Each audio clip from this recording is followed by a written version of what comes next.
ದಿಟ್ಟ ಹೆಜ್ಜೆ ಇಟ್ಟ ಪ್ರಧಾನಿ ನರೇಂದ್ರ ಮೋದಿ. ಪಾಕ್ಗೆ ಮುಟ್ಟಿ ನೋಡಿಕೊಳ್ಳುವಂತೆ ತಿರುಗೇಟು. ಇದು ಜಸ್ಟ್ ಸ್ಯಾಂಪಲ್, ಮುಂದೈತೆ ಮಾರಿ ಹಬ್ಬ.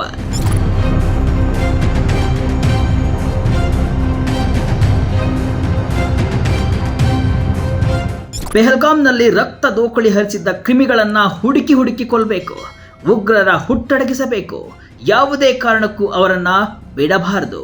ಮೋದಿಜಿ ಕಠಿಣ ನಿರ್ಧಾರ ತೆಗೆದುಕೊಳ್ಳಲೇಬೇಕು ಅಂತ ಇಡೀ ದೇಶವೇ ಆಕ್ರೋಶವನ್ನ ಹೊರಹಾಕ್ತಾ ಇತ್ತು.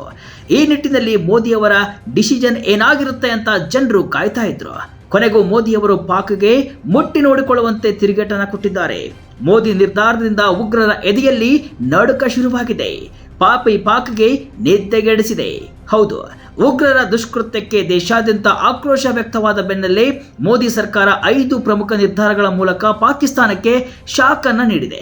ಬುಧವಾರ ಪ್ರಧಾನಿ ನರೇಂದ್ರ ಮೋದಿ ಅಧ್ಯಕ್ಷತೆಯಲ್ಲಿ ನಡೆದ ಭದ್ರತೆ ಕುರಿತ ಸಂಪುಟ ಸಮಿತಿ ಸಭೆಯಲ್ಲಿ ಹಲವು ನಿರ್ಣಯಗಳನ್ನು ಕೈಗೊಳ್ಳಲಾಗಿದೆ. ಉಗ್ರರನ್ನ ಪೋಷಿಸುತ್ತಿರುವ ಪಾಕ್ಗೆ ಶಾಕ್. ಪಾಕಿಸ್ತಾನದ ಜೊತೆಗೆ ಸಂಬಂಧ ಕಟ್. ಉಗ್ರರ ದಾಳಿ ನಡೆದಿದೆ ಅಂತ ತಿಳಿದ ಕೂಡಲೇ ಸೌದಿ ಅರೇಬಿಯಾ ಪ್ರವಾಸ ಮೊಟಕುಗೊಳಿಸಿ ಭಾರತಕ್ಕೆ ದೌಡಾಯಿಸಿದ ಮೋದಿ ಎಲ್ಲರ ಜೊತೆ ಮೀಟಿಂಗ್ ಮಾಡಿದ್ರು. ಈ ಬಾರಿ ಪಾಕ್ನ ಸೊಕ್ಕು ಮುರಿಯಲೇಬೇಕು ಅಂತ ನಿರ್ಧಾರ ಮಾಡಿದ್ದ ಮೋದಿ ಪಾಕ್ಗೆ ಸರಿಯಾಗಿ ಬುದ್ಧಿ ಕಲಿಸಿದ್ದಾರೆ. ಮೋದಿ ತೆಗೆದುಕೊಂಡ ನಿರ್ಧಾರದಿಂದ ಪಾಕಿಸ್ತಾನ ಹಾಗೂ ಉಗ್ರರು ವಿಲ ಒದ್ದಾಡುವಂತಾಗಿದೆ. ಹೌದು, ಉಗ್ರರ ಕೃತ್ಯಕ್ಕೆ ಪಾಕಿಸ್ತಾನ ಕಾರಣ ಅಂತ ಆರೋಪಿಸಿ ಪಾಕಿಸ್ತಾನದೊಂದಿಗೆ ಸಂಬಂಧಗಳನ್ನು ನಿರ್ಬಂಧಿಸಿಕೊಳ್ಳಲು ನಿರ್ಧರಿಸಲಾಗಿದೆ. ಪ್ರಮುಖ ರಾಜತಾಂತ್ರಿಕ ಹೆಜ್ಜೆಯನ್ನ ಇಡಲಾಗಿದೆ. ಹಾಗಾದರೆ ಪಾಕಿಸ್ತಾನಕ್ಕೆ ಮೋದಿ ಕೊಟ್ಟ ಶಾಕ್ ಏನು ನೋಡೋಣ ಬನ್ನಿ. ಹೌದು, ದಿಟ್ಟ ಹೆಜ್ಜೆ ಇಟ್ಟಿರುವ ಮೋದಿ ಸಿಂಧು ನದಿ ಒಪ್ಪಂದ ರದ್ದು ಮಾಡಿದ್ದಾರೆ. ಆಬ್ದಾರಿ ವಾಘಾ ಗಡಿ ಬಂದ್ ಮಾಡುವಂತೆ ಸೂಚನೆ ಕೊಟ್ಟಿದ್ದಾರೆ. ಪಾಕಿಸ್ತಾನಿಯರಿಗೆ ಭಾರತಕ್ಕೆ ಬರಲು ನೀಡಲಾಗಿದ್ದ ಎಲ್ಲ ಮಾದರಿಯ ವೀಸಾಗಳನ್ನು ತಕ್ಷಣದಿಂದಲೇ ರದ್ದುಗೊಳಿಸಲಾಗಿದ್ದು, ಭಾರತದಲ್ಲಿರುವ ಎಲ್ಲ ಪಾಕಿಸ್ತಾನಿಯರಿಗೆ 48 ಗಂಟೆಗಳಲ್ಲಿ ದೇಶ ತೊರೆಯುವಂತೆ ಸೂಚಿಸಲಾಗಿದೆ. ಪಾಕ್ ಪ್ರಜೆಗಳ ಜೊತೆಗೆ ಪಾಕ್ ರಾಯಭಾರ ಕಚೇರಿ ಅಧಿಕಾರಿ ಸಂಖ್ಯೆಯನ್ನ ಕಡಿತಗೊಳಿಸಲು ಸೂಚನೆ ಹಾಗೂ ಇಸ್ಲಾಮಾಬಾದ್ನಲ್ಲಿರುವಂತಹ ಭಾರತೀಯ ರಾಯಭಾರ ಕಚೇರಿಯ ಸಿಬ್ಬಂದಿ ಸಂಖ್ಯೆಯನ್ನ ಇಳಿಕೆ ಮಾಡುವ ತೀರ್ಮಾನ ಕೈಗೊಳ್ಳಲಾಗಿದ್ದು, ಪಾಕ್ನೊಂದಿಗಿನ ಎಲ್ಲಾ ಮಿಲಿಟರಿ ಸಹಕಾರ ವಾಪಸ್ ತೆಗೆದುಕೊಳ್ಳುವಂತೆ ನಿರ್ಧರಿಸಲಾಗಿದೆ. ಇದರ ಜೊತೆಯಲ್ಲೇ ಭಾರತ ಮತ್ತು ಪಾಕಿಸ್ತಾನ ರಾಜತಾಂತ್ರಿಕ ಕಚೇರಿಗಳನ್ನ ಕೆಲವನ್ನ ಮುಚ್ಚಲು ನಿರ್ಧರಿಸಲಾಗಿದೆ. ಇವುಗಳ ಸಂಖ್ಯೆಯನ್ನ 55ರಿಂದ 30ಕ್ಕೆ ಇಳಿಸಲಾಗಿದೆ. ಇಸ್ಲಾಮಾಬಾದ್ನಲ್ಲಿರುವಂತಹ ಭಾರತೀಯ ರಾಜತಾಂತ್ರಿಕ ಕಚೇರಿಯಲ್ಲಿರುವ ಕೆಲವು ಅಧಿಕಾರಿಗಳನ್ನ, ವಿಶೇಷವಾಗಿ ನೌಕಾಪಡೆ, ವಾಯುಪಡೆ ಹಾಗೂ ಭೂಸೇನಾ ಸಲಹೆಗಾರರನ್ನ ಕೂಡಲೇ ವಾಪಸ್ ಕರೆಸಿಕೊಳ್ಳಲಾಗ್ತಾ ಇದೆ. ಭಾರತದಲ್ಲಿರುವ ಪಾಕ್ ಪ್ರಜೆಗಳಿಗೆ 48 ತಾಸು ಟೈಮ್ ಕೊಡಲಾಗಿದೆ. ಅಲ್ಲದೆ ಭಾರತಕ್ಕೆ ಪಾಕಿಸ್ತಾನಿಯರು ಬರುವಂತಿಲ್ಲ ಅಂತ ನಿರ್ಧಾರ ಕೈಗೊಳ್ಳಲಾಗಿದೆ.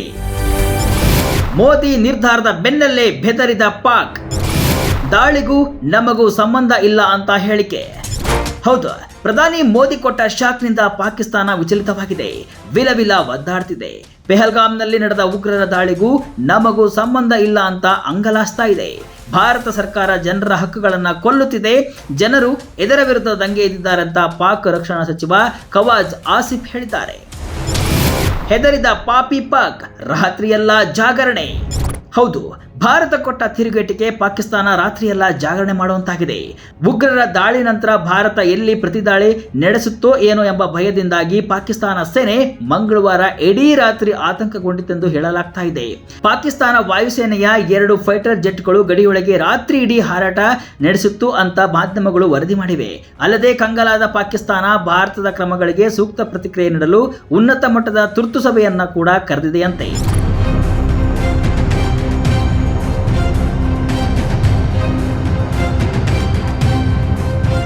ಇನ್ನು ಉಗ್ರರ ದಾಳಿ ನಡೆದ 24 ಗಂಟೆಯಲ್ಲಿ ಬಾರಾಮುಲಾದಲ್ಲಿ ಸೇನೆ 2 ಉಗ್ರರನ್ನ ಹೊಡೆದು ಹಾಕಿದೆ. ಜಮ್ಮು ಕಾಶ್ಮೀರಾದ್ಯಂತ ಹೈ ಅಲರ್ಟ್ ಘೋಷಣೆ ಮಾಡಲಾಗಿದೆ. 35 ವರ್ಷಗಳ ಬಳಿಕ ಇಡೀ ಜಮ್ಮು ಕಾಶ್ಮೀರವನ್ನ ಬಂದ್ ಮಾಡಲಾಗಿದೆ. ಉಗ್ರರ ಸುಳಿವು ನೀಡಿದವರಿಗೆ 20 ಲಕ್ಷ ಬಹುಮಾನವನ್ನ ಘೋಷಣೆ ಮಾಡಲಾಗಿದೆ. ಒಟ್ಟಿನಲ್ಲಿ ಉಗ್ರರನ್ನ ಮಟ್ಟ ಹಾಕಲು ಮೋದಿ ಪಣ ತೊಟ್ಟಿದ್ದು, ಪಾಕಿಸ್ತಾನಕ್ಕೆ ಸರಿಯಾಗಿ ಬುದ್ಧಿ ಕಲಿಸಿದ್ದಾರೆ. ಪುಲ್ವಾಮಾ ದಾಳಿ ನಡೆದ ಬಳಿಕ ಪಾಕಿಸ್ತಾನಕ್ಕೆ ನುಗ್ಗಿ ಹೊಡೆದಂತೆ ಮತ್ತೊಂದು ಸರ್ಜಿಕಲ್ ಸ್ಟ್ರೈಕ್ ಆಗುತ್ತಾ ಕಾದು ನೋಡಬೇಕಿದೆ.